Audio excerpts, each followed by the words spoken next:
Bismillah ar-Rahman ar-Rahim. Hello, people, and welcome to the Rational League. Welcome to Footy Judge Mo, people. Of course, with the regular guys on Friday, adding Vator to it as he is rational. So you can absolutely speak about it. Man United will end Man City's title hopes. A lot of Man United fans are hoping, or they are confident a little bit of getting a result at the Etihad. Man City, 1 win in 10. Of course, not looking good. If it's going to be 1 win in 11, it's never, I think, happened like this ever. Someone said already, Redline Ataranga said, Vator ain't rational. It's actually crazy, actually. Vator is one of the most rational City fans, actually, out there, to be honest with you. Hit that like button if you're watching this now. If you're watching this in the replay, the like button, hit it. Let's get to 400 likes. Because it helps the show, it helps the panel, of course. But also, before you go on and enjoy the show, even if you're watching this in the replay, Rory's channel, Rory Talks Football, in the description, but also on TikTok, Rory Talks Football on TikTok. Great content, fun banter, and also some objective takes on TikTok. Imagine TikTok has objective stuff. It's actually great, actually. I actually follow Rory. I love seeing the videos. Some of them are so shameless, some of them are cool. Some of them are so shameless. Dan as well, great content about Chelsea. You'll see him on Dan Potts, you'll see him everywhere as well. Great content. Tom Little on Don Hussam channel, and also on his channel sometimes. So go and support Tom Very Little, occasionally, though. of course. And Vator Games, who is on the way to 1,000 subs. So let's get Vator. So hit that like button if we're talking Liverpool, Elliot, Darwin Núñez, Szoboszlai, who should start? Easy games for the three teams. Liverpool, Arsenal, and Chelsea. Should be a 3-horse race from now on, with the three teams winning. Arsenal, after this, play Crystal Palace away, then Ipswich. It's kind of like a tricky run for Arsenal a little bit. Skelly should start, as Rory explained last time about the fullback situation. Timber should play right side. And it was proven, to be honest with you, Skelly can actually play left side. Jadon Sancho, apology. Is he actually now he's going to be the starting wing for Chelsea. You have to accept it. And we'll talk about it, people. So hit that like button. Someone sent me the super chat the other day, Rory. You remember when we had the conversation about Palmer should leave if Chelsea don't... I just wanted to ask you this quickly. Yeah. Remember in the beginning of the season when we said that Palmer should leave Chelsea if Chelsea don't start winning? Yeah. Would you say the same for Saka? If Arsenal don't go out and get him the top players around him, a striker, left winger, I just wanted to ask you this for real. Would you have the same energy for Bukayo Saka to leave Arsenal? if Arsenal are not serious. I would have the energy if we go another couple of seasons without winning anything. I would not have it. I wouldn't take issue with the top players leaving. The one player, in fairness, I would say is slightly different is Saka, purely because he's been at the club since he was 9. Like it does. I know Trent's obviously, leaving Liverpool, but for Saka, yeah, that would be the only difference between Palmer at Chelsea, because Palmer has no connection to Chelsea whatsoever. So that would be the only slight difference where I'd want Saka to give it as long as possible. But yeah, there is a point that if you don't win things, your best players will leave at some point. Will leave. Yeah, 100%. I don't even think Trent's the more apt comparison. Again, I can only go. I don't know if Arsenal. It's not comparison, Tom. Trent won, and he's leaving because of the contract. That's why I said. That's why I said it's not the same comparison. If you're after a more accurate comparison, it'd be like McManaman years ago with Liverpool because he never won anything. Or Owen, like yes, we had like a couple of trophies in 2001, like a Europa League and that. But the majors weren't there, and then they moved on to go and try and win their majors. Whereas Trent, it's a different kettle of fish because he's got a weird relationship, love thing with Jude Bellingham, who, despite being 5 years younger than him, seems to control his every move. So, what can we do? Conor Bradley's better anyway, unless he signs a new contract, in which case I've got the best right back in the world. In the world, yes, I love that energy. Is fantastic, bro. From Tom, at least he's on it. But listen, we talked Manchester City, Man United. How are you, Vator? You're right this morning. Am I all right? How cold it is where yours, actually? Yeah, no, it's very cold. We're Celsius out here, so it's -7 with the wind chill. Very cold. Had the Christmas party last night, so the voice is a little messed up, but everything's all right, man. I'll be okay talking about Manchester City and Manchester United with this derby because something's gotta fix, and if it's gonna fix, it's gotta be in a derby, man. So, anybody here think that it's a full-on conclusion Man City win? Is it? Yeah. By the way, where's it being played at? I saw YouTube. I watched some people said Man City was 3-1, 4-1, 2+ goal margins, 4-1, 3-1. And then I've seen some people say that no, this is different. Amarim played Pep Guardiola before he joined Man United, smashed him 4-1. It can be that. Why not? Why not go to the Etihad and get a result? Why not? Yeah, because they forget that Man United are 13th. Like they think that Man United are similar to the teams that go to the Etihad and might get a result. That's like, we're in 13th form right now. It's going to be a really shit game if we're being entirely honest. Let's be utterly frank. It's going to be a really bad game. It's going to be United probably trying to set up like they done against Arsenal, which is sit deep, try and lure City out, and then hit them on the counter-attack. Except City are better at passing the ball, but worse at actually doing anything in and around the final third at the minute. So it'll be about 80% Man City passing it around the midfield and the edge of the box without really much penetration. United will have 1 or 2 counter-attacks, which they'll fuck up because, my God, they love fucking up 3-on-1s, as we saw yesterday. And if there's going to be a goal, it'll be a City goal off a set piece or something. I wanna ask Rory one thing. Man United, it's very important to talk to an Arsenal fan about this. Man United came to your ground. You are very known at your ground to have possession and dominate teams and pin them back. But Man United came to your ground and were not sitting deep. Mm-hmm. Do you see Man United trying to do the same to City? By the way, every game that I watch now, even like the Nottingham Forest didn't sit back. Nottingham Forest tried to press, tried to play, tried to have players. Do you see Man United trying to do this, Rory, as they did at the Emirates? Wait, were you saying that every team that plays Arsenal sits back, or every team that plays everyone that comes to the Emirates normally sit back? And it's not by choice. Arsenal pin teams back. Yeah. Also, we actually. But the Man United game was different. They had more position than you in the first half. In their half or not their half. But that was the difference. It was that we allowed them to have a fair bit, especially in the first half. Mm-hmm. I was critical of Arsenal for being quite passive and allowing United to have a lot of that possession. But to be honest, they've been quite good at it. They're comfortable in. That's the one change under Amarim, is that they are very comfortable in possession.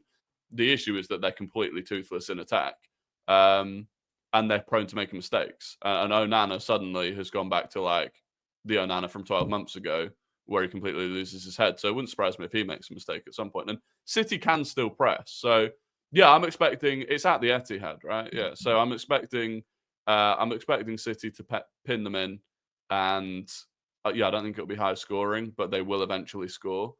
And yeah, United didn't threaten us at all. They've got pace on the break. I don't know. It'll be interesting. Also, the team that the lineup that United came to the Emirates with was weird anyway. Like they benched Rashford and Ahmad, so they benched the two fastest players they had to counter us, because he wanted position, and it was very obvious. Tactically, Amorim didn't want to sit deep and play counter. Yeah. He wanted to build and reach the goal with ease, with slow build up. But the only time that they actually threatened us was the first 15 minutes that he brought on Ahmad against Zinchenko. It was the only time in the game that I felt like we might get done on the break. For me, if he starts Rashford and or Ahmad in this game, they will potentially create chances on the break. But I just don't think that. I have to disagree with both of you. I got to disagree with Tom, and I got to disagree with you. I think it's going to be a very entertaining game. I think it's going to be one of those up and down. I mean, if you want to talk about being wasteful or not really being, it's not going to be high quality. Is probably what I should have said. It might be, high score. It's not going to be high quality. Right. I think the quality is where it's going to be kind of falling off, but I think the entertainment is going to be very high. I think the tension is going to be incredibly high because the counters we are vulnerable at. And I know you point out United, they've been wasteful, but we've given very good opportunities to other clubs, good form, poor form. And I think the pace is going to catch us. I think if you talk about mistakes that are going to happen offensively, you can't also not say the mistakes that we're probably going to make defensively, because that's where we've had our biggest issue. The communication on the back line, the decision-making, how to close out, how to actually go in for some tackles. That's where we've been very vulnerable. So I'm anticipating that Akanji and Ake are most likely still going to be out. So I'm looking at a back line that's going to involve Walker, that's going to have Diaz, Gavardiol, and whether Pep chooses to play Rico at left back, we'll have to wait and see. But I think that back line is what's going to give it the most worry, and why it's going to be so high tension, so high interest amongst obviously everyone in Manchester, but rivals that'll be watching this game. Sorry, I've just imagined a Garnacho versus Kyle Walker battle for 90 minutes. It's going to be one of the worst battles going. Oh my God. Garnacho, Kyle Walker can't defend and Garnacho can't attack. It's just going to be the weirdest fucking thing going. Will Garnacho play with all the news coming out about him as well? Who knows? God knows. God knows. Sure. The one thing I'm not buying into is this idea that Amorim's got Pep's number because of what happened in the away game at Sporting. That game, City could very easily have gone 3-0 up in the first half, and Sporting are far more clinical than Man United are. So, Rico Lewis is suspended. You can't even use Rico Lewis on Sunday. Yeah, you're going to see like Bernardo Silva at left back again. Right, I mean, we might have Bernardo. We might bring on. I mean, the fan base have been asking for Busey to play centrally, and maybe that pushes Gavardiol out at left back. Who knows what Pep might decide to do? We got limited options, right? So that I definitely see Walker playing, as much as that's going to frustrate some City fans, and how easy they think Walker is probably going to be in this game. But again, it's a derby, so that's where I'm like, if we're going to do anything right, if we're gonna try to prevent any type of those consistent mistakes we've been doing, it's got to be in this game. So at home, Etihad, not quite the fortress it used to be, but they're coming to our place. And this being reminded of 1 in 10, we need to end this. We need to end this. So whatever Pep decides to do, I'm gonna back it, because he's gonna be trusting the players that are gonna be up for this game. Yeah, I've not got high hopes for a good game. Might be entertaining. I've not got high hopes for a good game, though. Yeah, but sometimes you don't need a good game for it to be entertaining, right? Sometimes you just need that back and forth. You need that grit. You need just two clubs that hate each other. To be fair, I think I think you might see like the there's a good chance there's going to be a red card in this game. City are riled for the form they're in. United, they're just United. Like I could definitely see Casemiro catching someone late in the midfield and then it kicking off. And in that scuffle, someone does something stupid and there's a red card. If Casemiro isn't sent off for catching someone late, or like Kyle Walker gets himself sent off, or something stupid like that will happen. Like I said, there's not going to be a high. Not that. Let's keep it obvious. Man United versus Man City has not been a high quality game for a number of years. There has been one high quality team, and Man United. This is the first time in a long time that Man City are down at the level of Man United quality-wise. Yeah. But even when we were, and again, even when we were at our full pump doing our thing, and Ollie was at the wheel, we were still catching problems against United. Like, it's still a derby at the end of the day. The reason why you got, like, Liverpool fans in particular, you guys talk about as poor as Everton have been over years in terms of quality to quality, it's still that matchup that causes problems. And you guys have pointed out, I've heard it, in terms of how successful you've been winning on their grounds or vice versa. So they're coming to our house. Again, the quality is not going to be great, but it is going to be a fight. And I kind of see, like, as you mentioned that, it's frustrating now because I can kind of see a stupid double yellow or like a poor tackle early that has us on our back foot. But or it may be, you know what, the more I'm speaking about it, it may be a game of comical errors. You got Onana in net, right? You're going to have, and who Pep chooses defensively, I don't know. What we end up doing in attack, whether we're going to try and pass the ball into the net or we're going to take our shots out from distance, we're going to create some opportunities to just have the keeper have to make decisions. It might just be one of those where, like, oh, everyone made a mistake, which resulted in goals, not necessarily great quality. I don't care, guys. I don't care what kind of game this is, quality or not. Yes, Manchester City fans saying, I just want to win. I just want a win. So let's stop this spiral. Let's try to remain in this top 4 fight. I don't care who plays. Give me a win. If you lose and it becomes, what would it be? 8 losses? No, 8 losses in 11 would it be if you lose? Yes, they have 7, 1 win and 2 draws now. At the current moment. 8 losses in 11, 1 win in 11, and losing to your Manchester rivals at the Etihad. Like, I just can't see there ever being a conversation about Pep. But in any other team in the Premier League, at that point, there would be conversations about the manager, no matter who it is. But it's weird because I just cannot imagine a conversation about Pep. But then it's like, what do you even talk about? Because it's natural in football that a run like that, you just talk about the manager. You would naturally talk about a manager, and I see Tom smiling over there. I'm never, like, it would have to be something a lot worse than this for me to have to talk about Pep. For me to maybe question, you know what, Pep, it's time to go. No, you're not going to get that quote from me, not just yet. I think where I am putting anyone under the microscope, where I am, and it's going to sound cliche, I'm looking at how these players are responding, not necessarily on the instructions that the manager is giving them, but how they're how they're actually playing, how they're getting stuck in, how they're going in for some 50-50s. I've been watching recently in terms of how we're defending, and players aren't taking chances. Like, even with regards to Rico Lewis, I wasn't killing him for that tackle. I was actually praising him for it because it's a wrong call from the referee. But I want to see more of that, and I wasn't. I haven't. So that's the critical eye that I'm giving. And again, it's probably been posted on the timelines. You guys have maybe seen it. We've got a long list of players, 29, 30 plus. So it really is a case of we're seeing players at the end of the road with regards to playing at a high level consistently. And I think Tom would agree to this. When you've been playing at such a level to win everything, there is going to be that unforeseen, maybe some will say, oh, I predicted this, but there's that unforeseen drop of energy or intensity. No one predicted this, guys, because no one predicted this because everyone had City favourites to win the league after signing Gundogan from Barcelona. None have said, and by the way, just let me add this.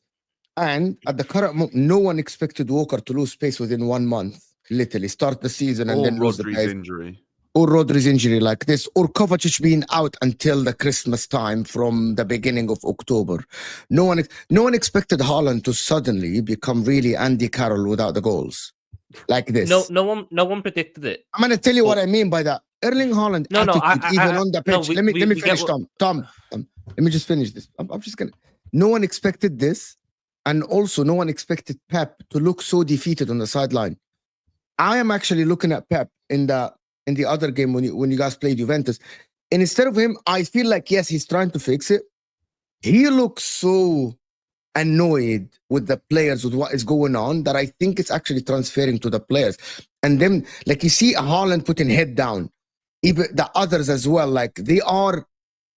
What I mean is, like, Man City players don't believe that they can turn this around, which is, it shows from the manager and it goes to the players. And until that changes and he starts believing, I don't think he believes he can turn this around.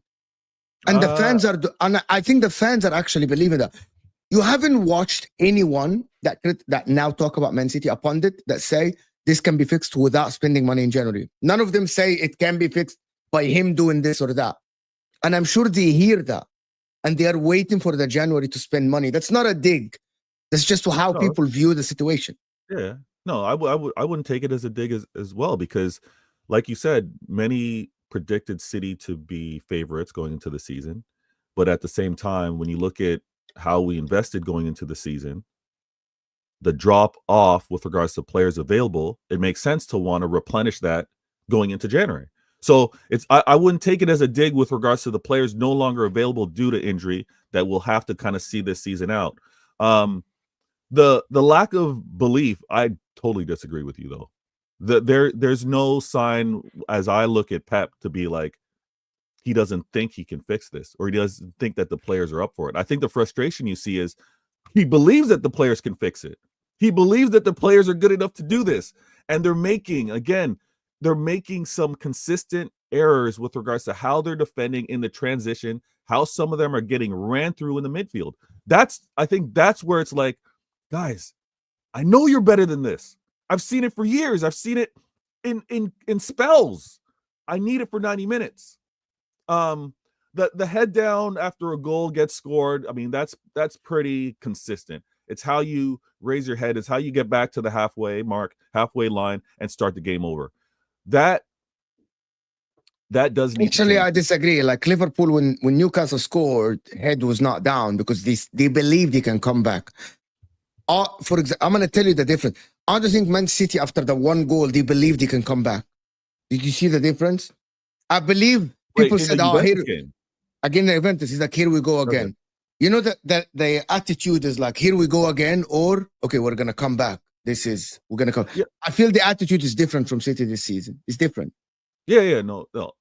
The attitude is different this season. There's a there's a confidence that's missing because again, when you look at everyone, you look over your shoulder and you look at who's on the pitch to go after it again. When you're missing a Ballon d'Or, it is going to be a different attitude. It's going to be like, okay, well, who is going to step up? Who's going to deliver?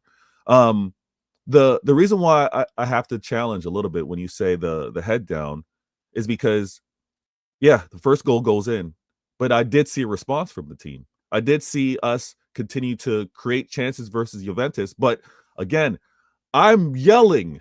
Obviously, I'm not over there. I'm not attending the away games. I'm not attending the home games. I'm over here in Toronto. I'm yelling at the TV, shoot the damn ball. It may get deflected. Tom hates this. There was a consistency of KDB kicking it off net to get goal.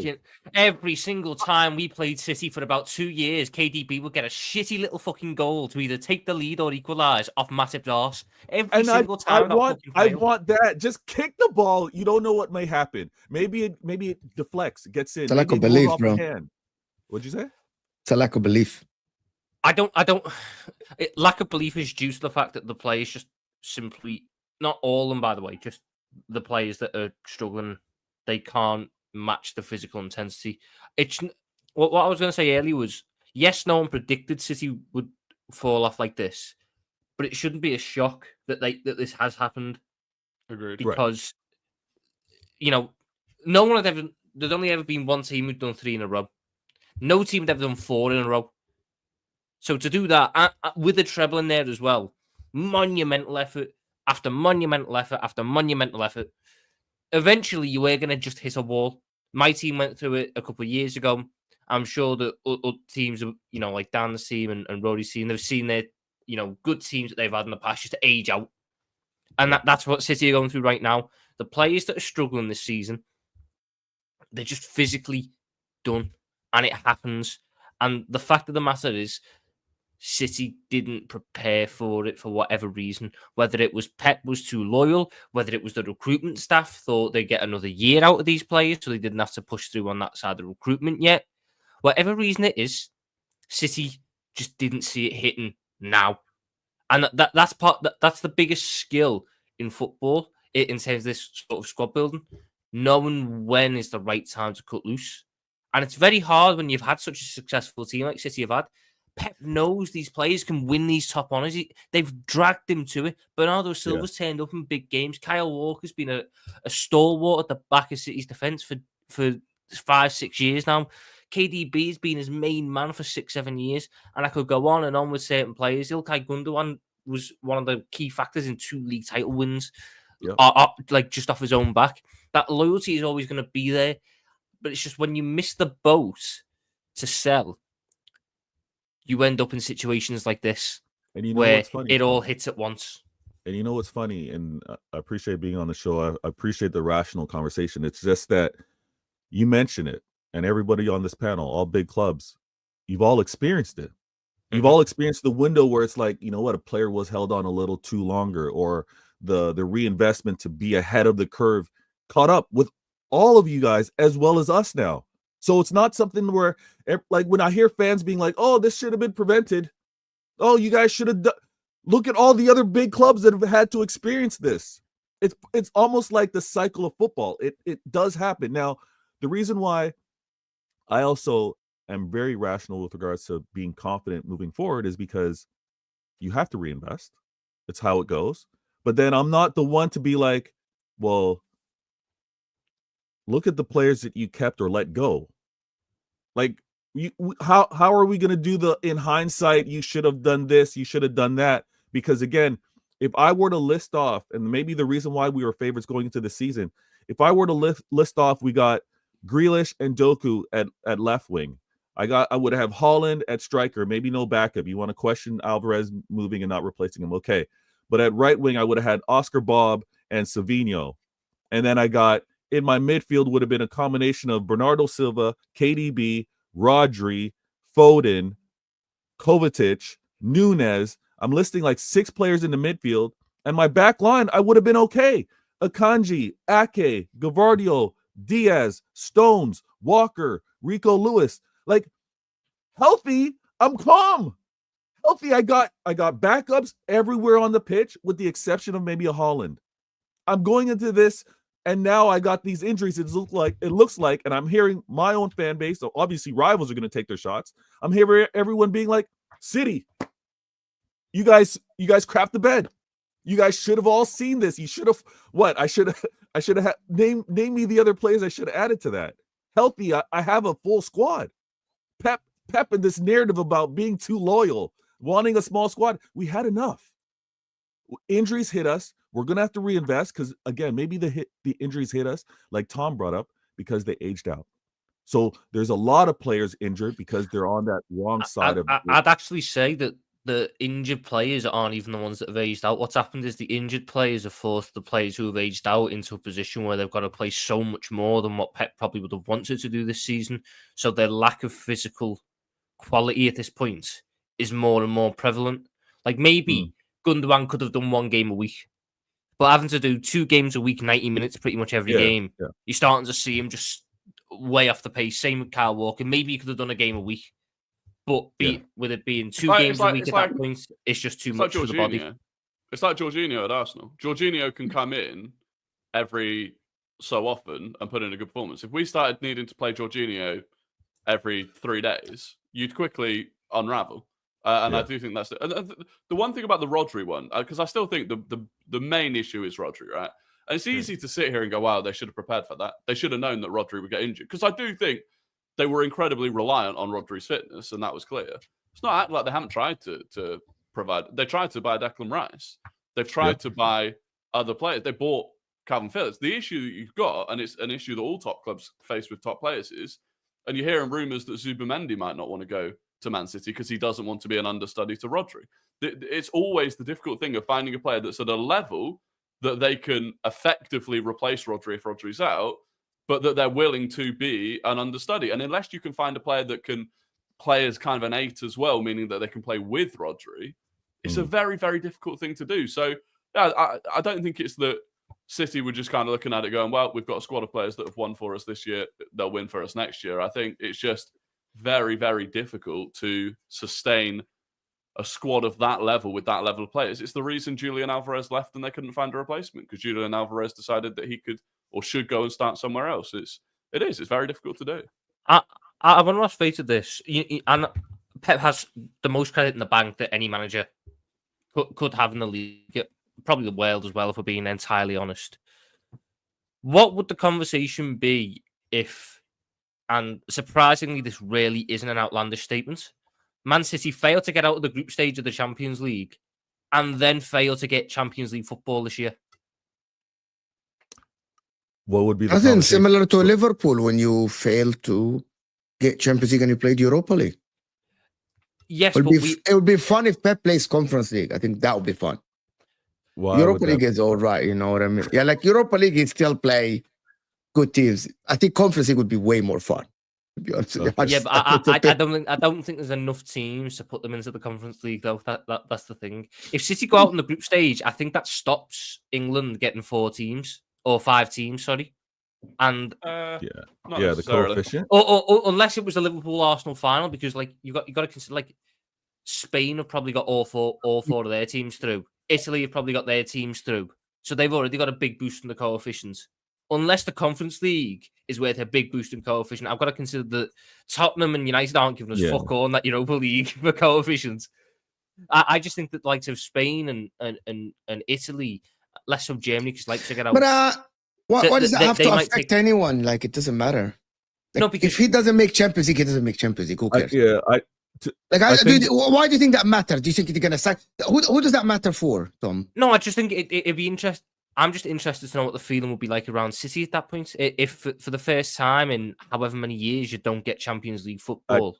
I don't think it's... The funny thing is, and this is going to come across so arrogant. I don't think it's going to be a question of Pep.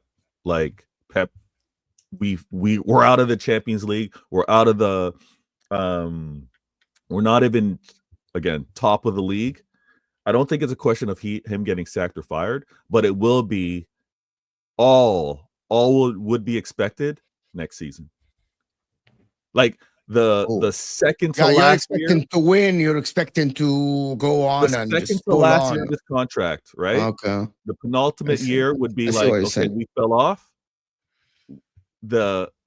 Everyone, I'm saying City fans would be like, we're back next year.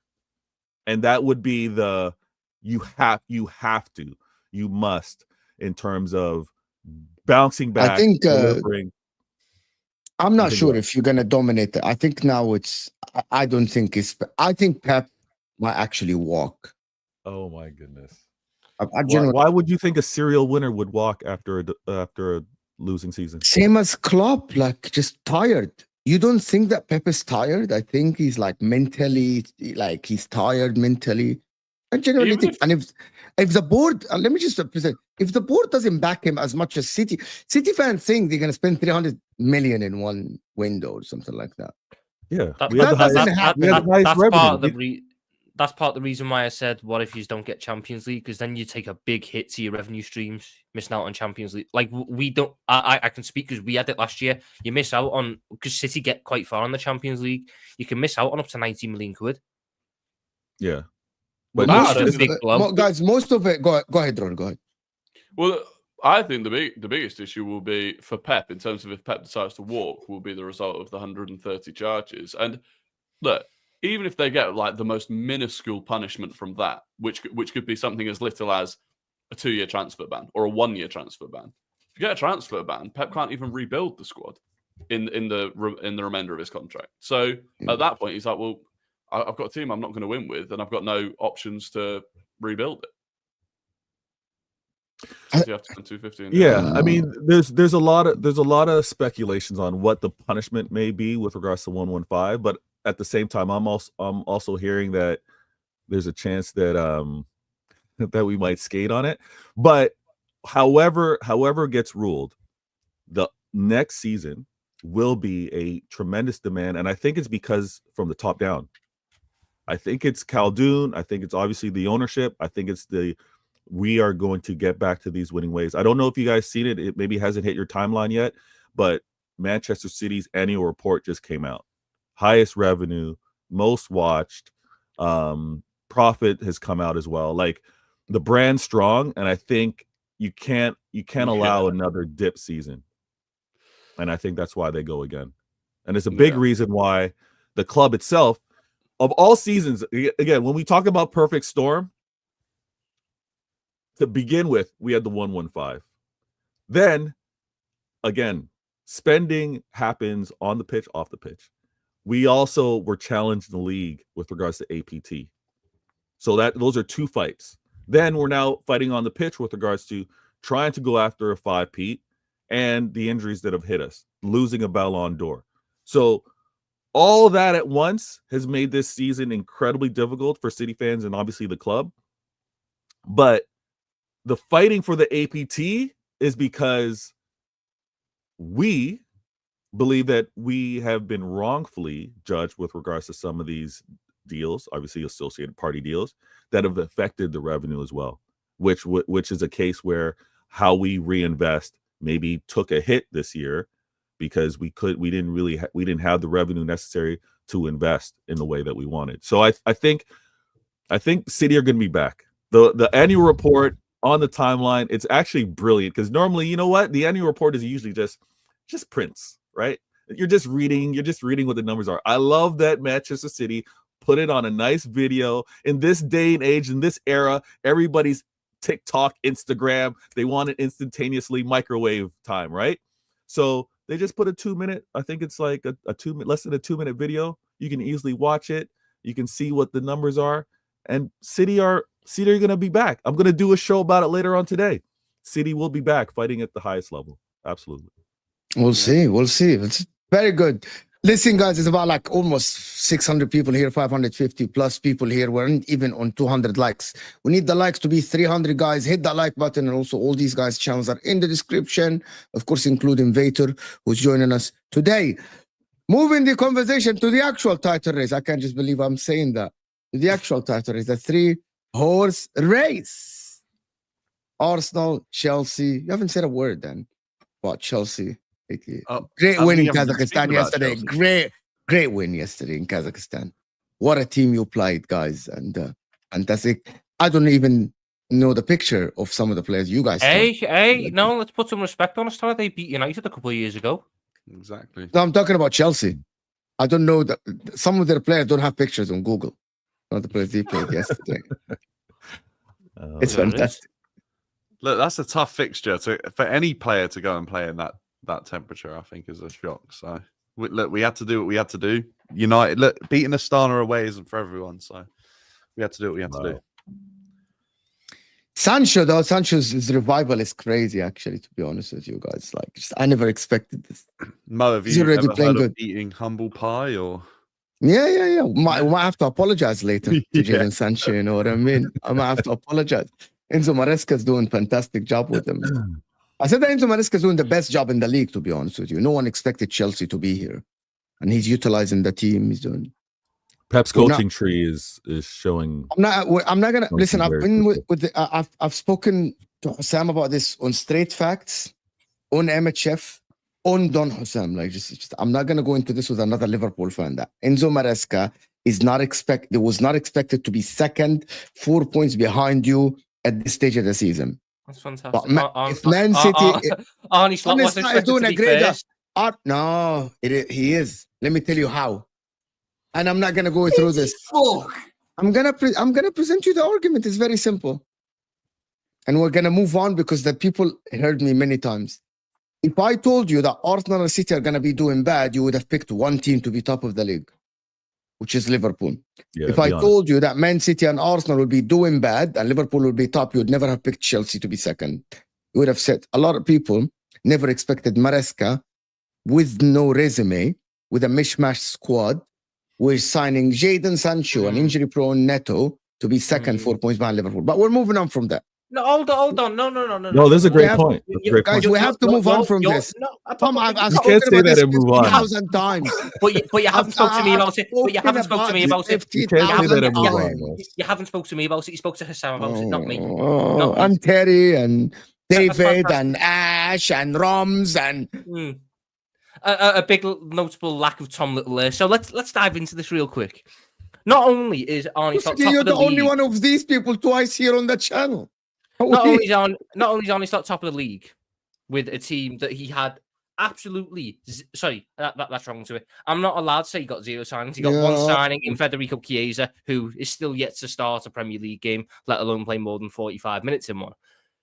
Not only is he top of the league, 4 points clear with a game in hand, he's also top of the Champions League, 6 out of 6. The only perfect team. Enzo Maresca. We never knew Enzo Maresca's top of the UCL as well. Oh, Astana. Oh, sorry, I'm going to put Astana in the same category as Real Madrid. It's not his fault that the club he joined plays Conference League. Is it his fault? I'm never going to... So because Chelsea are playing against crap opposition, Arnie Slot's fantastic work against some of the best teams in Europe has to be disregarded. I'm not knocking down Arne Slot. I'm trying to have a reasonable conversation. Arne Slot is doing an amazing job. It's split in here. But you have to admit that no one expected Chelsea to be second, 4 points behind the leaders if Man City and Arsenal are doing bad. But everyone said that Liverpool should be in a title race. Is he exceeding expectations, Enzo Maresca? Sorry, Arne Slot? Yes. Is he getting the best out of the team? Yes. Yeah, but Tom, you're doing that thing that Liverpool fans have been on Twitter, because at first Mo never mentioned Arne Slot whatsoever or Liverpool. He just said no one expected Enzo Maresca to do this. And that made you angry. You're overly defensive. No one mentioned Arne Slot or Liverpool. No. Can you back me up? What he said was Enzo Maresca is doing the best job out of any manager in England. I stand by it. That was the point that I had issue with. That doesn't mean that's not doing a bad job.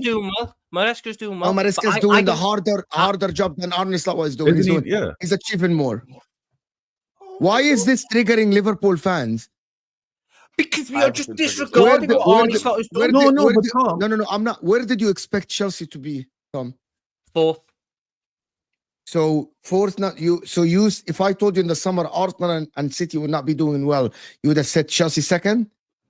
Well, I'm just asking. You say yes or no. Say yes or no. It depends on how you said. If you're saying Arsenal and Man City are doing bad, is it Arsenal and Man City are doing bad enough to where they are now, or they're doing bad enough to just have a little gap? If it was a little gap, then no. But if it's as bad as they are now, logically, yes, because the team that I had in 4th place would go to second. You're the only one then. At this point, just to put a bit of meat on the bone, this point last season, Liverpool was second, I think, off the bat, like the week before they were top, and Chelsea were 10th, I think, coming from 12th. Yeah, but Maresca's doing an unexpected job, Dan. Yes.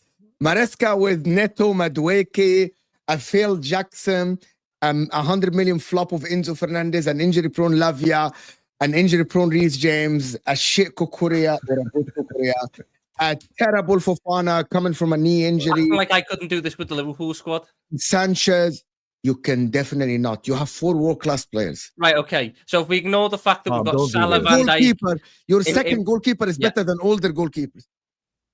Gomez would start for them in the defense. No, because now we're doing retrospective. Crazy, because I could say the same thing with Chelsea. We could have Marco Corella starting for us. We could have Levi Cole as part of our squad. Marco Correa. We could have Moises Caicedo.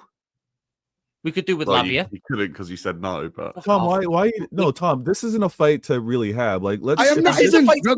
Guys, to be honest with you, I didn't even. Wallahi, Rory, you're right. I didn't even bash Arne. Arne is doing an amazing job that no one expected. No, but you're not allowed. You're not allowed to. Like I didn't say anything, bro.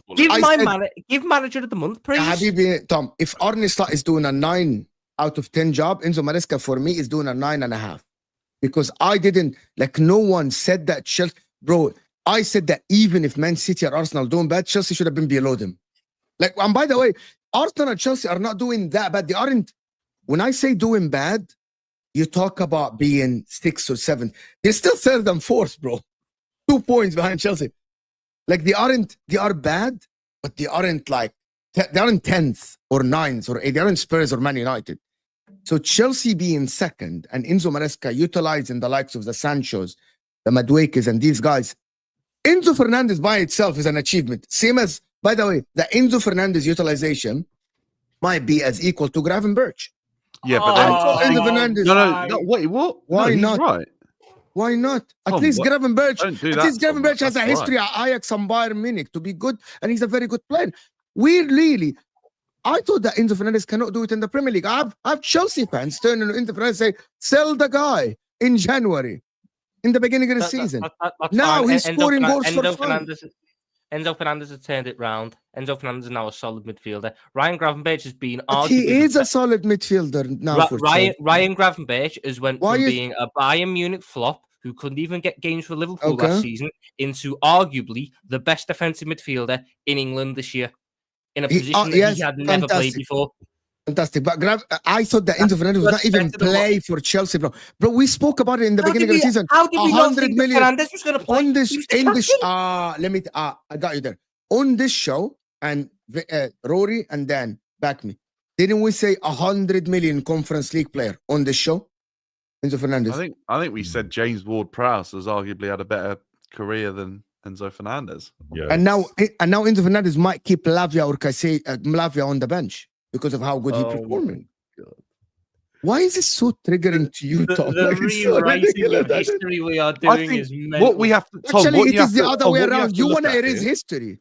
You have to look at the point that both managers took over the club, and Liverpool were in a title race, albeit they fell short. But last season they were there, and the base level for Liverpool is a lot higher than where Maresca took over at Chelsea. Chelsea a Conference League team off the back of last season. Liverpool a Champions League club that were fighting for the league, but just didn't quite have enough and needed a refresh. Both are exceeding expectations, but I think there is probably an argument to be said that Maresca's got his team to make a bigger jump than what Liverpool have right now. Absolutely. Tom, you shouldn't be fighting it like this. You should have let Mo. I'm sorry, but we're going at it in the way that yes, Chelsea are a Conference League team. The context is Chelsea came 6th last year and were 3 points off coming 5th. They were 4 points off top 4. They win 6th place and million miles adrift of the Champions League. The only reason they're in the Conference League is because Pep Guardiola and Manchester City lost an FA Cup final to the worst Manchester United team in years. That's the only reason Chelsea are not playing Europa League football this year. And if they were playing Europa League football, it'd be looked at a lot differently. I'm not saying Enzo Maresca hasn't done a good job. Enzo Maresca's done great. But I, biasly, because there is bias here, I cannot look past a manager who is top of his league and top of the Champions League, having lost just one game in any competition this season, despite getting no transfers this summer. No one looked past him, though. No, it's impressive. We all acknowledge on how great of a job he's doing, but the more surprising, because again, when we look at the very beginning of the season, but that wasn't the words that Mo used. He said the best. I'm on about the best job. The best job a manager's doing this season is Arne Slot. The most surprising is Enzo Maresca, but the best job a manager's doing this season is Arne Slot. Why is it surprising then? What is it? You said the most surprising. Why is it the most surprising? Because of what? Is it most surprising bad or good? It's most surprising because I didn't think Enzo Maresca was this good a manager. Okay, so that by definition exactly means what I said. No, it doesn't. No, because right, literally by definition. If Enzo Maresca was doing it's the most surprisingly good, that means he's. What are you talking about? Surprised me this year. You know what surprised me this year? Nottingham Forest. Nuno Espirito Santo has got Nottingham Forest dead high up the table. That's Good shout. surprisingly good. Good Should be shout. doing a better job than But I. Very good shout. I'm not putting him there. I'm not putting him in these conversations because surprisingly good and best aren't the same thing. When Man City were winning league titles with 100 points, David Wagner kept Huddersfield up. That was surprisingly good. I weren't putting him above Pep. Say that. I didn't say that Enzo Maresca is better. I said that Enzo Maresca is doing a better job than Arne Slot because it's least expected job. I It don't is. see how it can be a better job, but okay, we'll move on. I don't see how. No, it can be no, better. like, I mean, it's like the surprising But- start but- of but- Arsenal. by the way, 2 I didn't say seasons ago. anything outlandish. I didn't think I said Yeah. anything outlandish at all. You could literally you could go on to you could say, oh God, Man City are getting unlucky with these injuries. There will be Liverpool fans. Yeah, but look at the injuries we've had. If I can look out the window, I go, well, bit windy here, but it's windier in Liverpool. We've got Yeah, more we had wind. to cancel a game. Yeah, well, you had to cancel the game because of the win. Thank you very much. There you go. Look, it's literally inevitable. No, but let me do a couple of these super chats, guys. It's about like 600 something here. Let's get the likes up. Jay here is saying, look at Mo starting a fight and then say move on. I just put out a statement, guys. This is how we do it. I put out a statement to start talking about Chelsea, to get Dan involved in the conversation about Chelsea. But Tom got triggered because I didn't say that Arne Slot is the best manager in the world. Yeah. He's the best manager in the world. Thank you. Now we can move on. Who wins manager of the year if the league table finishes as it is right now? Maresca. Oh, for fuck's sake! Arne Slot would be the third manager ever. Would he be the third? No, fourth. Would it be third or fourth manager ever to win a league title in his very first season in the league? 1, 2, 3. Conte, Gus. Not even joking. Nuno Yeah, would keep have a naming shout. Chelsea managers. Keep naming Chelsea managers. Yeah, because Nuno, Nobbins went through about Nuno 12 would have a managers. shout. If it ended now and fifth place was Champions League, Nuno Espirito Santo getting that Nottingham Forest team into Champions League, Do you know when what, people Rory, were that's for predicting that they'd get relegated.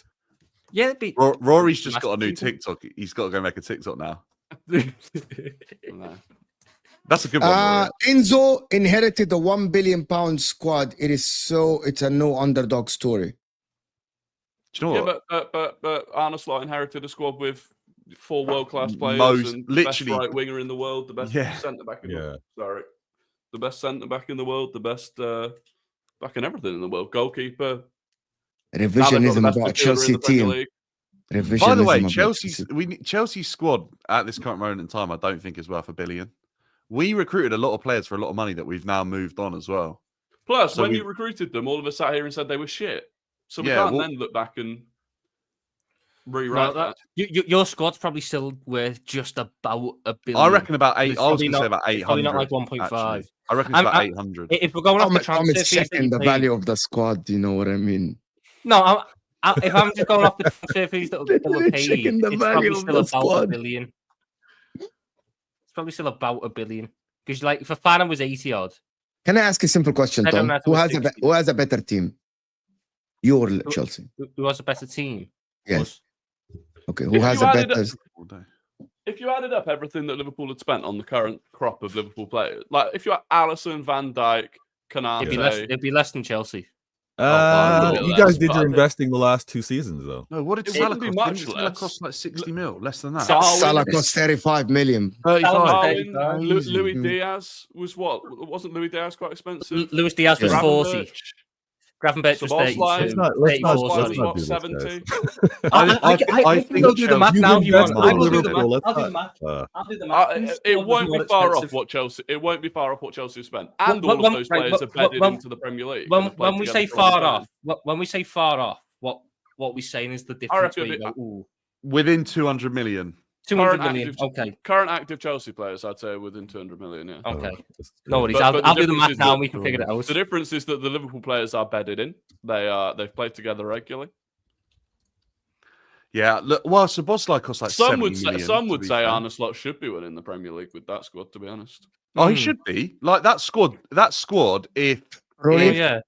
Rory, Oh, don't yeah. stop. Man City and Arsenal are Yeah. falling off, that Liverpool squad is easily competitive enough to be where it is. Mm. yeah, And should be competitive even if they don't. Mm-hmm. should be more points clear if anything. I actually Oh think yeah, Liverpool's Liverpool's starting 11 may be better than Arsenal's. Well, let's not take the piss. No, I actually don't. You know, I don't agree know, with Rory. that. I agree with that. They got a better goalkeeper. I think actually that's a definite. That's not even a question. I think they probably have a better starting 11 than Arsenal. Saliba, They have a better Van starting 11 than Dijk, City right now as well, probably. Timber, left back, who they don't even want him to play left back. They want him to play right back, so maybe left back.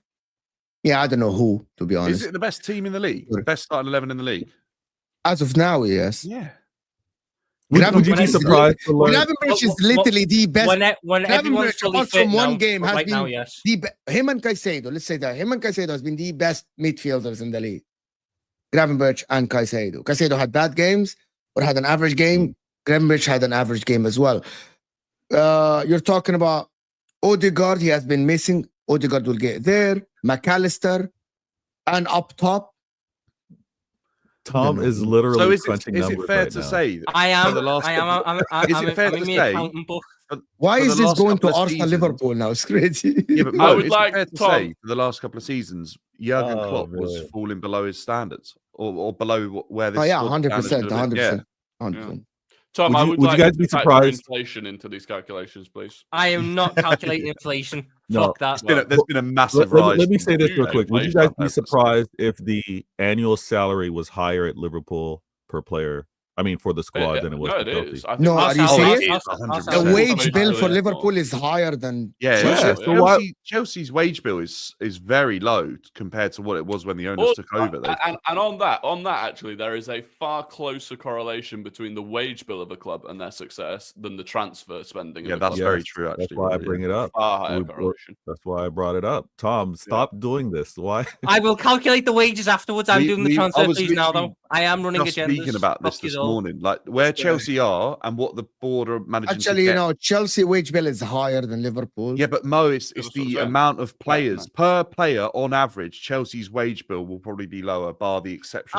So we're now doing per player. We should just we are because Chelsea have a couple of players left over that are from a different wage structure that they're still trying to remove. Players like Ben Chilwell, Carney Chukwuemeka, they're on very high wage. What?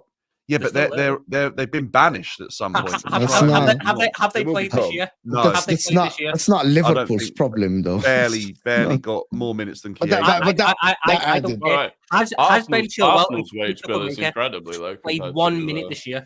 If they've played 1 minute, they're getting factored in. I don't think Ben Chilwell's played a Premier League minute. He may have. Arsenal wage bill is not. Arsenal wage bill is above both of them, Rory. Compared to Man City, it's way lower than Man City. I think you could find about £600,000 a week, or that Chelsea are trying to offload of players on an older wage bill. Well, that's not our problem, though. But fine. It's probably on a higher wage than the average of the squad. On our bench. Dan is saying this as it's a positive for Chelsea. It's actually not a positive. The players on high wages that you want to get rid of. No, the reason is, Mo, is that the reason it's a positive in terms of what how the board will be looking at it is they've managed to get Chelsea into second place in the Premier League table after making huge dramatic cuts to the wage bill. They didn't go after the likes of players like Osimhen, or didn't get that deal done because of the amount of money he wanted per week, because it wouldn't fit into their structure. They've now been proven right that they can get their team into a competitive Champions League position without breaking their wage structure. So now they've got no reason to break it if they can get into this area of the Premier League. They're getting away with it because they're too small to have someone on the panel. But Manchester United's wage bill relative to where they are in the league, now it's the worst. It has been the worst for the last 10 years, right? Oh, it's horrific, percentage. Yeah.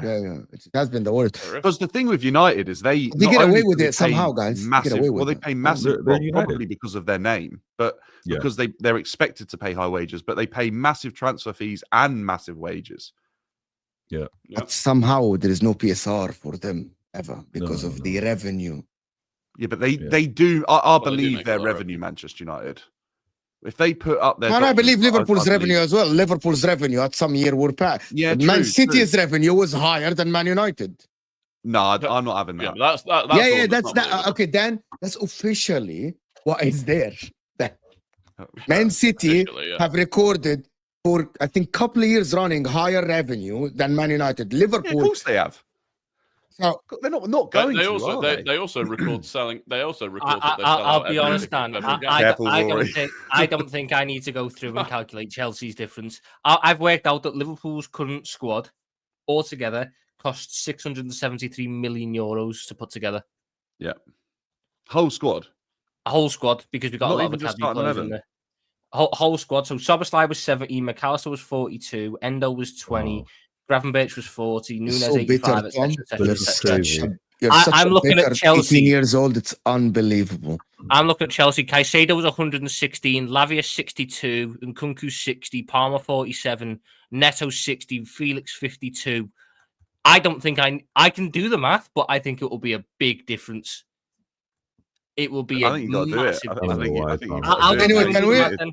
I'll go This through is- and do the math. I know this is content and everything, but come on, this is kind of crazy. Tom had his head down like he was writing a math. Tom, your head is gone just because I said one thing. Your head It is It gone, is. bro. It is. It's your fault that the stream's gone off. Your head is gone, bro. It is. By the way, I'm gonna do Chelsea solid and not include all you like City Academy players that you bought like Penders and Wiley and stuff. Yeah. Only players that have actually played a minute this year. All right. Anyway, can we talk about Chelsea now? Yeah. We AK are. saying Rattling. Slot Now they had spent a lot of money. Slot had more pressure to perform after Klopp. Does anybody think that is true? Nah, No. I don't actually. I think because of where Liverpool had left, Liverpool fans probably believed that Jurgen Klopp was doing the best he could with that squad. And last season when we spoke, I didn't really get the impression that Liverpool felt like they could have been doing more than what they were really on the whole. Correct me if I'm wrong.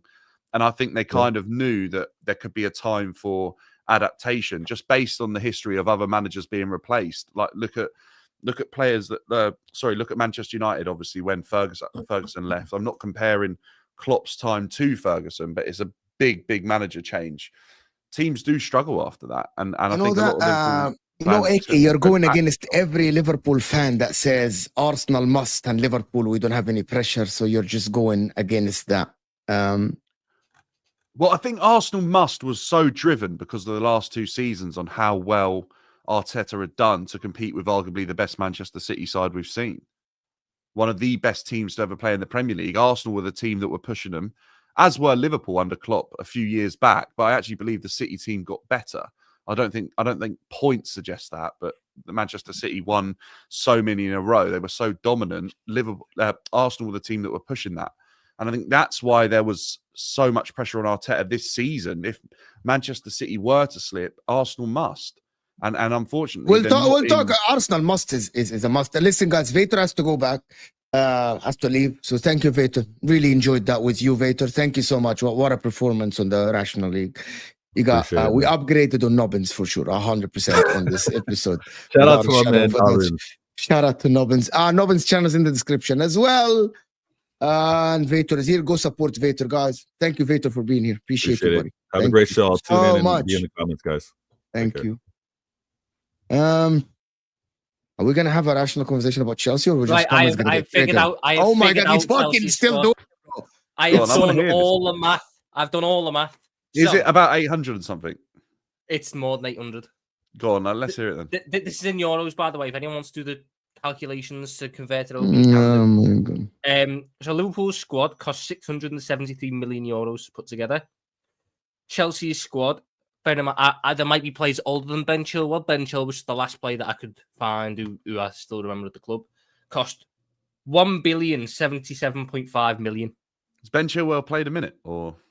In the Carabao Cup. So that's about 400 million euros difference. I think if you factored in the inflation on those Liverpool players. Inflation! Oh my. Give or take.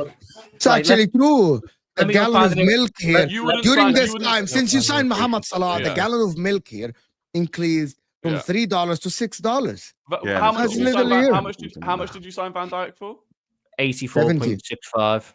84 million pounds? No, 84 million euros. Oh my god! Everything's in euros. Everything's in euros because transfer. So you would not sign Virgil van Dijk now for £70 million. Even a player of Virgil van Dijk's level back then, the most expensive centre back in Premier League history, would not now cost you £70 million. Well, if Brandsmith, whatever his name is, 70 million, Van Dijk would be like 120 million. Exactly. No, but Branthwaite is massively inflated by the fact he's English. No, that was huh? No, he has a good point. There is a good point there. Branthwaite has a lot of English tax on it. If I look at the most expensive centre backs of all time, this conversation is gonna. No, because we're figuring out how how big inflation really is in football. So Lenny Yoro this summer went for 52 million. The most expensive defender of all time. Never ever do Man United transfers, something like that. Never ever do that, ever. They bought Harry Maguire for 70 million pounds. Never ever do that. There's no way Van Dijk doesn't move for free. Like, it's 3 figures though. Oh, how much would Saliba cost now? Saliba, 100 plus, 100 plus, 100 yeah, plus. That's what I'm saying. Like 100 plus. Like if Real Madrid are coming for Saliba now under contract, 100 plus. Van Dijk is the 4th most expensive centre back of all time, or defender, should I say? Sorry. And that was January of 2018. Yes, but in that time, 2025, we're almost in January 2025. And then Wesley Fofana moved from Leicester to Chelsea for more than that, and there's a huge difference in quality there. No, Wesley Fofana is actually below Van Dijk because this is adjusted for inflation. So Wesley Fofana's 5th. He cost the equivalent of £74.3 million. Van Dijk was 76.2 million. De Ligt from Ajax to Juventus was 76.9 million. Gvardiol to Man City was 77, and Harry Maguire to Man United remains the most expensive at 78.3. So crazy. What that's telling me is the market for centre backs hasn't increased as much. There's probably positions on the pitch where it has increased, but the centre back in that hasn't really increased that much. Max Kilman moved for 40 million. Let's not do this. Yes, but I'm on about the top level centre backs because they don't move. That's the difference. I'm not sure. They're just not moving. Can we go back to Chelsea? Okay, can we go back to one thing? I asked a question yesterday to Tevin, who's who was watching us now. He joined us on MHF, and I asked the question: would you rather have the Arsenal process or have the Chelsea, what they did over the past year or two, and be where they are today? He said, I would rather build it slowly because I disagree with how Chelsea did it. I don't want to go into the specifics, but has Chelsea proved to everyone that you can just spend the money and be where you are and be where you want to be as quickly as possible without a process? No, because this has been a process. Why we and there's still nothing to measure. There's still nothing to measure it by. We haven't won anything yet, and we look at the numbers Tom's putting up there. There are ways to spend that money and get results far quicker than what Chelsea have done, and there's be way less question marks over. Look at Liverpool; they've spent a lot less money, and there's way less question marks over their squad. There's still question marks over probably the best part of £500 million worth of assets at Chelsea that are still questionably whether or not they're ever going to be good enough for that team, and potentially profits made on them. But even then, you can't be 100% sure. I think Chelsea have shocked people in the way that they've gone about their business in signing players that have cost a lot of money who aren't proven, and the fact that within a season and a half, 2 seasons, they're now second in the Premier League. I think that's what's surprising. I don't think people expected that to happen. But it's not. I don't even think it's saved that much time because this is the 3rd season under the new ownership. So it saved maybe a year. Arsenal's. You're right. Yeah. Arsenal's 3rd season. Well, technically, because Arteta came halfway through the year. Arteta's 3rd full season, we were in a title race, and he'd spent less than half of what Chelsea have spent. He was building on a far worse squad than the one that Todd Boehly, the ownership, took over at Chelsea. Because the squad when Chelsea's new ownership took over was not a bad squad at all. No, it won the Champions League the season before. Exactly. So, and it saved, at best, it saved them a year. And even now, we don't know how sustainable the current form that Chelsea are on. Never looked at it like this. Now you're making it make sense. And we don't know if they're going to get away with it. Like Rory, I think the Premier League are investigating heavily, not just their spending in the last couple of years, but previous spending as well. So we don't even know if it's legitimately possible for anyone else to do it. I mean, it's no longer possible for teams to do it because a lot of the thing that Chelsea done at the start was amortizing over 8 years. You can have only amortize over a maximum of 5 years. So even if you wanted to copy the Chelsea model, you'd be limited in that sense. I don't believe Chelsea will be in the Arsenal way.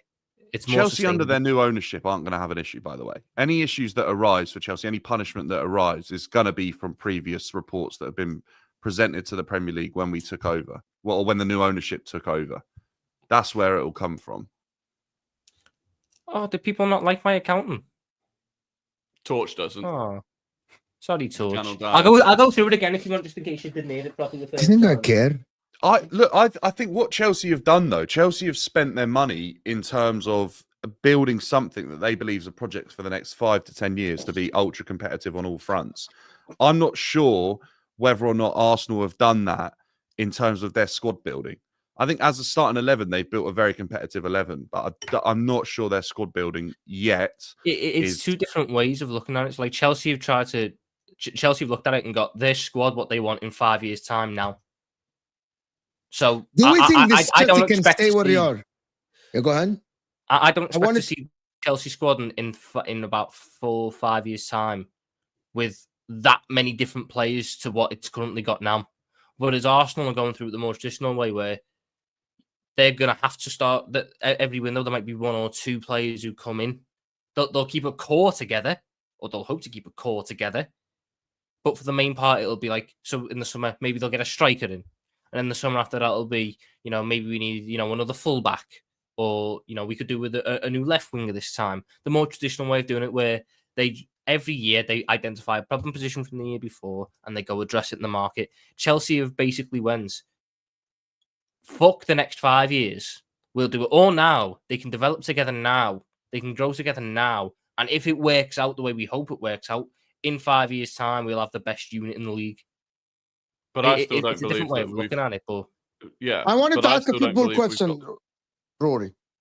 Go ahead, put the statement out. You still don't believe? Well, I still don't think we've got the proof of whether or not that works, because exactly that's the question. What makes us doubt that Chelsea can continue like this? What do you guys see? What signs do you guys see now that makes you doubt that, Rory? Because work for them.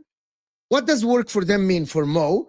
Is that you win the Conference League or not? By the way, I really don't care. I don't think any Chelsea fan care. You go deep in the cups, and you get top 4. If you get 3rd or 2nd, that's a bonus. That is not the expectation. What makes you guys doubt that they can happen? Looking at this season, how it's going, how Chelsea are playing. Enzo Maresca has not lost a game in 9 games, by the way. What makes you doubt that they can continue? A couple of things for me. The first one is teams will adapt to play Chelsea more smartly. I think that it will be similar to what happened to Postecoglou's first few months at Spurs, until people realise that you've got to play slightly differently against them. Can he adapt to that? Probably. Can the players adapt to that? Probably. The second issue is, what do you do once you're in the Champions League and you cannot rotate 11 players every week, midweek, to give everyone game time? What do you do when players that you've spent a lot of money on, that aren't on particularly high wages, are not starting and don't look like they're going to get stats? I think that's an issue that they're going to have to deal with. I can answer this, but I'm going to let Dan just go and see, because I have no, yeah, I can't. I don't. Then go on, Mo. You go, because I agree with Rory. Let me give you what I think. I don't think it's. Let me give you quickly what I guys think. When I'm watching Chelsea, I said in the beginning of the season, and I was with Rory and you, Dan, about 2 teams. The quality is different. The team in the Conference League is different than the team in the league. What I'm seeing lately from Chelsea is utilization of everyone, including Sancho, Neto, Madueke, Jackson, even Nkunku, Joao Felix, Enzo.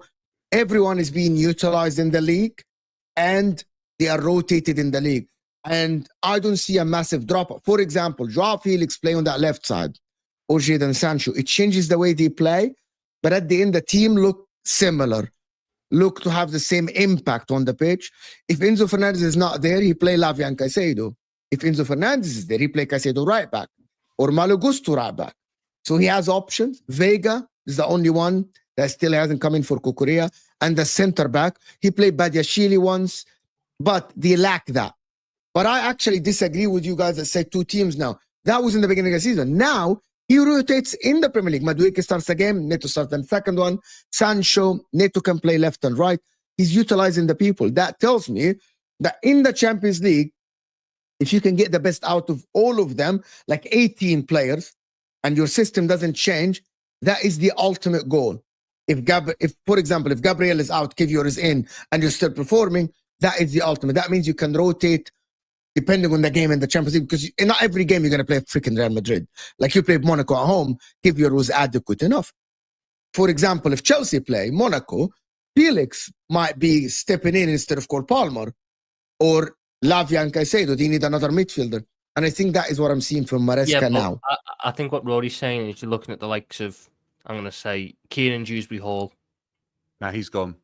He's gone. These are the small things. A new centre back, Tom, Shrewsbury Hall, but there are similar. But the wingers covered. Nkunku should be good enough to cover Jackson. No, but and if he isn't, Nkunku's the type of player where you actually have to highlight here, because Nkunku is the type of player who is fighting to get into the French national team, isn't happy with his minutes in the Premier League, isn't happy playing Conference League football, and isn't considered good enough to improve the team by his manager. So actually, if we were playing Champions League football and the match was important, he probably wouldn't be backed. Players like Nkunku, he can go, but the price is there, Dan. The price. Yeah, for Nkunku, for example, for Nkunku, I don't think it's a massive problem for Chelsea. It might be a problem to keep him happy, but I don't think it would be a problem to move him on.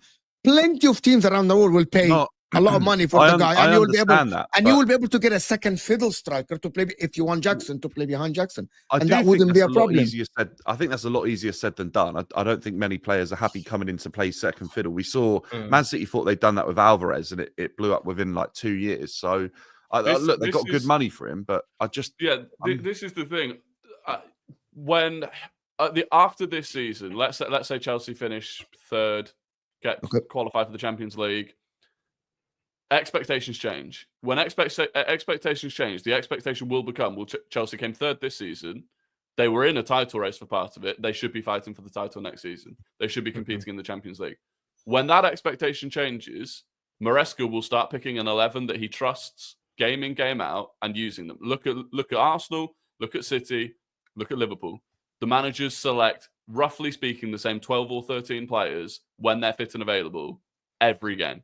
Because such is the level at the top of the Premier League, every game is a must-win. I think at the moment, Maresca is comfortable rotating in certain Premier League games quite a number of players because he doesn't actually feel like he's in a title race. And so dropping points isn't awful.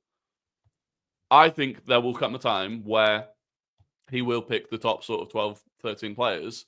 And at that point, you've then got a lot of quality players that are not getting many minutes at all and will definitely know that they are second fiddle. And yeah, they might play the shit Champions League games. They might play, the worst of the worst Premier League games. But the amount of games they get to play all of a sudden comes down.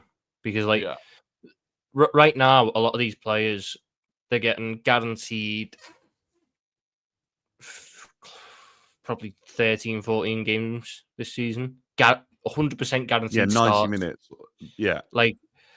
They would have been more if they got past Newcastle in the Cup, but you got to bear in mind they got the FA Cup soon, so that'll be more games to add on. Who knows, at the end of the season, if there's like 2 or 3 games left and Chelsea can't improve or can't go down in the league, they might just get run outs there. They'll get about 15 to 20 games this season, these fringe players. Next year, you take away Conference League, that's minimum 6 games gone already.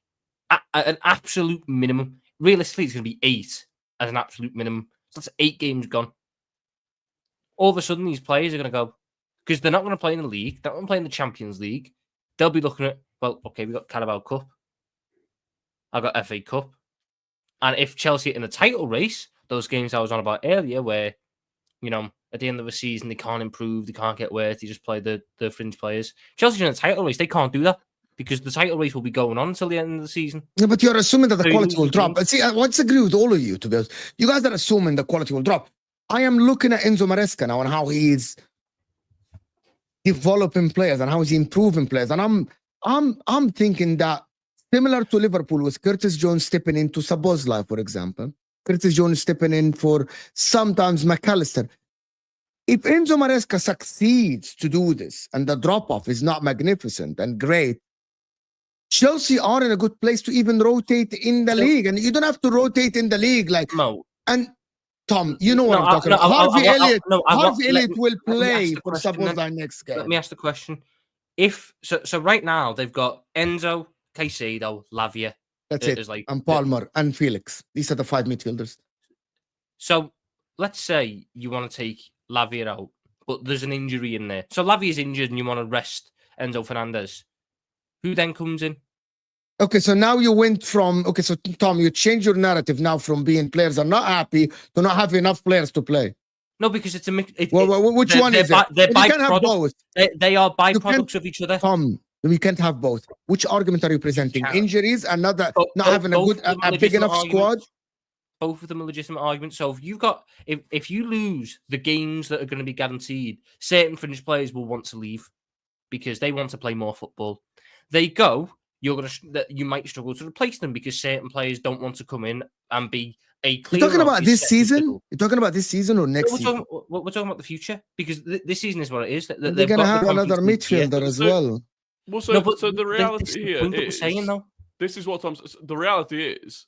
Long term, over the next few years, the structure of the club will effectively default to what the situation every other club's in, where you're trying to keep a high level of quality on the bench, but trying to keep them satisfied and deal with injuries. But basically, they will fall back to what everyone else has to deal with. So the only question is the current crop of players that they've got good enough to go on and win multiple trophies? You're muted. I think Chelsea believe that and I think this is where Mo is coming from, is that the board believe they're going to establish 2 11s that are capable of performing, one in the Champions League during the week and one. I believe that's what they're trying to do. I don't think that is it now. I don't think, because the way I'm looking at Chelsea now in the league, he rotates, he changes. He changed. No, I don't think that is the case. I thought that was the case. Apparently, that is not the case. He's interchanging and exchanging players on the wings, in the midfield. He might exchange. Really changing though. He is. One midfielder. They rotate between Lavia. And what about Felix? What about Malo Gusto and Caicedo? Right back as inverted. So that's still rotating between one. But that rotation is forced through injury. They wouldn't be putting Caicedo at right back if Reece James had hamstrings. No, Malo Gusto was fit. He can play. It's a change. It's a change in tactics, guys, in terms of inverting Caicedo. Inverting Caicedo to help Enzo Fernandez get the best out of him. Yeah, I think you guys are too harsh of Chelsea, to be honest. I think you guys are too harsh.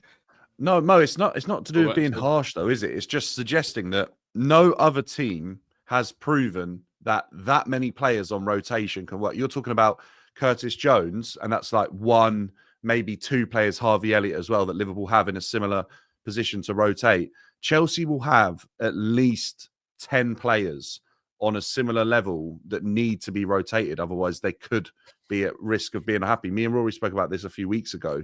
It's just whether or not that's sustainable. No other Prem team's proven that model works. No one's done it yet. But I don't think so. I disagree with you about having 18, 20 players at the same level. I disagree. There are levels to this team.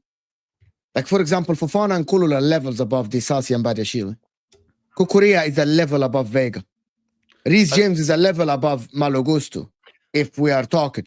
Elavia and Caicedo are a level above Shrewsbury Hall and Cassidy, or whatever. He's going to be sold on someone else. This is what I'm saying. So when the pressure turns up and the expectation is to win every game, and then he rotates a few of those players that you said are a lower level, and they come in and they lose a game against Everton, he doesn't do that again. But you don't lose when you put in Jorginho or Mikel Merino, do you? Well, are you expecting? When Arsenal players are fully fit, they don't play. But Jorginho doesn't play. What are you going to do with Mikel Merino then? What are you going to do with Mikel Merino? Well, Mikel Merino, I think, is going to be a starting player for us. It's what Thomas Partey, which eventually you let his contract run out and he leaves. And then you're going to have another midfielder. What is the other midfielder going to do then with Declan Rice starting as a 6? How are you going to keep? You have to, Rory. You have to get good depth, right? If Thomas Partey leaves, So is that good depth going to be happy? Oh, okay. So so you are you think all the teams will have the same issue? I do think all the teams have the same issue. It's the same issue. Only time has proven that. Replacement. Yeah, Rodri plays every single game if he's fit. Because I see your point now. Him if he's not. So look, we'll see. I'm not saying that it can't happen. I'm not saying it won't happen. I'm just saying until I've seen it happen. No one knows how it can work. That's the big thing with Chelsea. We need us to all be proven wrong. But if Chelsea are going to carry this model forwards and attempt to manage and keep this many players happy, that, by the way, aren't on outrageous wages in the footballing world. They're on good wages that are heavily balanced out by performance bonuses that they might not be able to get by not playing, which will make them more unhappy. No one has attempted to make this model work yet. If Chelsea make it work, fair enough. They'll prove us all wrong. And I think we're all probably able to sit here and go, wow, no one saw that coming. But I think time suggests and history suggests that model hasn't been tried and hasn't been implemented before because it didn't work. But this ownership have a different idea of how they're going to go about managing a football team. And they've already done it and showed that with their recruitment. We'll see. Nilot Pal here and say, I stand with Tom. Justice for Tom. Tom was a fraud. He did like the math thing. Thank you, Nilot Pal, for the support. Thank you very much. Thank you so much, Nilot Pal. Last half of last season, Chelsea were probably one of the teams that took the most points, and they have brought several players for the 24-25 season. Morton is saying. But that's the whole point. Chelsea ended last season quite well. Yeah, but that's the whole point, Morton. How can you keep them all happy? That is the point.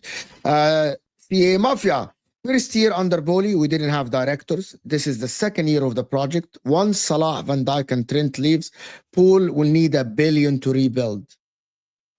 And why? Number one, Van Dijk is not that old. He's a defender who can play until like he's 36. Mohamed Salah looks like very fit now. If Salah and Van Dijk stay this season, which is apparently the most likely outcome, then all of a sudden you're going to get the natural progression of things, which is what Liverpool have done in the past when we've lost big players. We'll find a right back this season who apparently is going to be Jeremy Frimpong, which is going to be a fucking shit show because he can't defend. But hey ho, it's not a red back. Then you've got. I know it's questionable, isn't it? But then you'd have 2 years to identify your Van Dijk and your Salah replacements, which is what we've done in the past. We've managed to identify these replacements and bring them in. So it's not going to. And also $1 billion. Why would we need $1 billion to replace 3 players? 333 million per player. Fuck it. We're not like we're not Barcelona trying to replace Neymar just by all like 6 players who will flop in the same position. Nino saying, how much has Chelsea sold last 3 years? Over 500 million as well. That is also something that adds to their income that no one talks about. It's all about the spending. But thank you. That's actually very, very true. Yeah, but Liverpool sold pretty well over the past however many years. He sold Fabinho and Henderson what Rory was saying, though. This is what Rory's saying. You can't have a conversation. No, literally, Rory. No, because that. No, because you pulled that up without context. You're done. He said that. That's exactly what Rory said.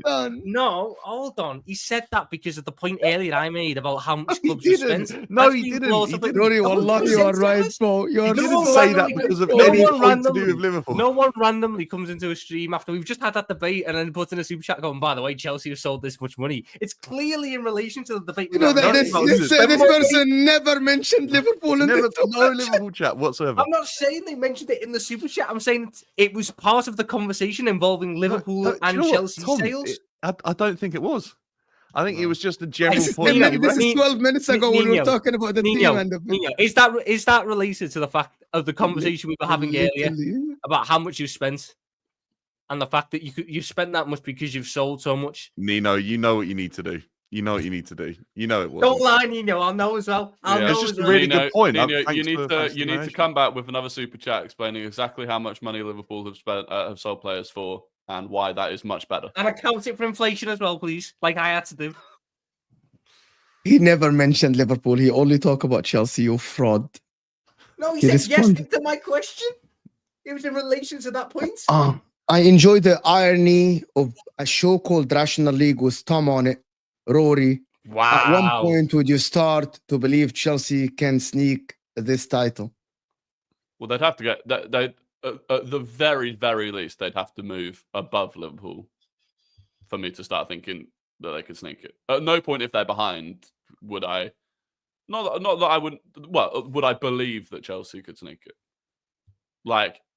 Even now, I'd say, well, it's possible. It's possible Chelsea sneak. It is possible. Their percentage definitely increased, Rory. Definitely increased to win the title. Yeah, but I still think it's minuscule. I think it. What? You still think it's behind Arsenal? What? Yeah. Way behind Arsenal. Not way behind, but behind. Okay. Not way behind. Because I still think Chelsea cannot win the title. I still think Arsenal can. By the way. Well, yeah. Well, Chelsea have still got to come to the Emirates, which is a game that I'd expect us to win, and that's a 3-point win. Well, that's not guaranteed. We know. I'll guarantee you, but it's what I would expect to happen. Yeah. When is that game, Rory? Is it towards the end of the season? No, I don't. Chelsea's last. I think Chelsea's last 4 to 8 games is pretty difficult. Other than Liverpool, it's March 15th. March 15th. Yeah. March 15th. So. Yeah. I only know this because of Arsenal fans. Liverpool and Arsenal's fixtures don't ever really line up to where you've both got difficult runs at the same time. So it's kind of like Arsenal starts difficult, then we had the difficult run, and then Arsenal will go back into a difficult run where they play all their top teams, and then at the end of the season it's us because we've got to play I think we played Tottenham, Chelsea, Arsenal back to back to back in the last 5 games of the season. Yeah, that's rough. Yeah. Anyway, listen, there's no time to talk about. It's an easy game against Everton. Dub. In theory. It should be. In theory. They've had a 10-day break, which is the only annoying thing. Because they had a bit of wind up in Liverpool and cancelled that game. A bit of wind. It was a threat to human life. Thank you very much. People could have died. Listen, people die every day. That's the reality of life. Fucking. You gotta love Rory. He does like the, what is it called? But no, slide dig, and it's like we've got Gabriel back. So if Arteta is sensible and he plays Timber, Saliba, Gabriel, and Miles Lewis Skelly, you should at least. Who would you start? Who would you start at the 6th? Rest. Partey needs to rest anyway, because we were even talking going into the Monaco game who should be rested between Partey and Timber, because both of them have played a lot of minutes that their bodies probably aren't capable of. So Timber was rested against Monaco. Partey started at right back, so I'd rest Partey. Start rest. How do you set that up, Rory? Do you go for control in that game, or do you go physicality against Everton? Not physicality. It's the only asset that Everton have got, I think. Yeah, so, but it's not like you're weak. No, we're not weak. But sometimes it actually annoys me where you can tell Arteta, look, Newcastle, he always does it. He knows it's going to be a physical game, so he lines us up really physically. He tries to go toe-to-toe with them. You don't have to do that. You can actually just outplay them. Yeah. The thing is, Everton aren't really that physical as well anymore. A couple of years ago, yes, but now the core is so slow. Idrissa Gueye's slow. The only physical guy they've got in the midfield is that Mangala fella who used to play at Nottingham Forest, but even then he's not Chelsea have the lowest ball position average in the league, by the way. And they're gonna have 20% ball position.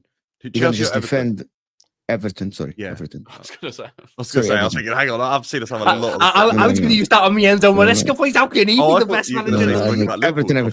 They have I think they average about between 42 and 44, and I think against. By the way, that is including the games at home they play. So I think against Arsenal, they're going to say the only thing is, are you going to be able to break the low block? I think it will just be a siege on a low block, and it'll go one or two ways. If we score early, these are the sorts of games. If we score early, Everton pretty much give up on the low block, and then it becomes a really comfortable 4-5-0 win. If it takes us a while, then you start getting a little bit more ambitious, trying a bit harder, and then you can start getting caught out on the break. So, yeah, it'll be just another one. Martinelli or Trossard for you in this low block thing? It's got to be Martinelli because they're playing Ashley fucking Young at right back. Ashley Young at right back, but also we're Arsenal are in a vicious cycle at the moment where we go Martinelli's not performing at the level we know he can, so we'll start Trossard because Trossard comes off the bench and does well. Trossard deserves a start. Trossard starts. Trossard's shit at starting games. Trossard gets benched. Martinelli comes back in. Martinelli's still not great. And you've killed all of Martinelli's momentum that he might have been building. Yeah. One thing I will say, Martinelli absolutely looks better when we have a left-footed central midfielder in Marino. Marino against Monaco was making underlapping runs like Granit Xhaka used to do. Yeah. Suddenly we're creating chances from that side multiple times. And the same with Miles Lewis Skelly. So, yeah, Martinelli looks far better with that, with support, funnily enough. Who'd have thought it? Give a winger some support and they can actually do something. Whereas Trossard, for me, he's just a super sub. I don't know why people can't just be happy with being a super sub. And the fans can't be happy with it either. But that's what he is. He's not quick enough or sharp enough to start games. He's better. You come on against a 48-year-old Ashley Young after 70 minutes of dealing with Martinelli. It's a lot better. But Arsenal will win this game. I'll be honest, it's a 3 p.m. kickoff. It will be a boring game. I can guarantee it. It will be 3+ goal margin for Arsenal win. 3-0. Hopefully. You'll see. But listen, people, I want to thank everyone that joined us. Of course, this was a very, very good, irrational show with Tom Little, who made everything about him and Liverpool. Of course, from the start of the show, Vator joined us. Great. Go support the guys. Rory is going to go live today, talk about Gabriel is back at 6:30. Also, follow Rory on TikTok. And someone put the link for Rory's TikTok in the description, in the chat, please, guys. But I'm sure your TikTok is on your YouTube channel. Yeah, probably. All right. So just go support Rory. Dan as well. Dan channel is in the description as well. And Tom Little, along with Nobbins. This will take you to the football terrace with Staffy, Lolis, and Don. Go enjoy that. And I'll see you guys. Maybe today I'll do a Q&A at 8 p.m., guys, where you guys get to do whatever you want and say whatever you want. We'll see you guys soon. We're out of here, people.